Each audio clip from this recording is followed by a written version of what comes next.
মমতাজ বেগম বুকটা ফাটিয়া যায়, বুকটা ফাটিয়া যায়।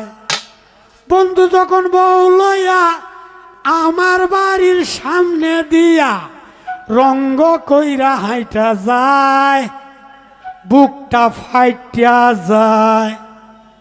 এখন এই গান লয়ে আইছে ৬০,০০০ টাকা পায় না, এই গান গায়ে আমার স্টেজও একটা ১০ লাগা গেছে। ১-১.৫ লাখ মানুষ সবাই ফাইটিয়া যায়, গানের পাগল হয়েছেন। আমি কি ফাইটিয়া যায় গায়া?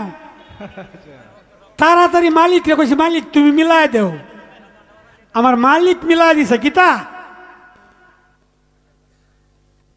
ফাডাত মলম দেম, ফাডাত মলম দেম, তবু যদি না হয় ভালো, ডাক্তার আনাম ভালো ভালো, ইনজেকশন করাইয়া দেম, ফাডাত মলম দেম।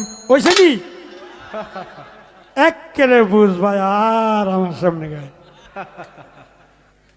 অনেক স্টেজ হয়েছে তার সাথে আমার। তো যে বেলা এইটা গাইছে আমিও এই কুরামিন ইনজেকশনটা দিছি। আল্লাহর রাস্তা করে টাইট একটু গাইলে হয়েছে হঠাৎ মলম দেম, এটা শুনলেই মানুষ পাগল। কারণ কি মলমটার কথা কইছি, কত দামি মলম, একটা সচরাচর তো এটা পাওয়া যায় না। এই মলম তো তারার লাগে ঠিক আছে। সবাই দোয়া করুন যে সবার অন্তরে যেন থাকি।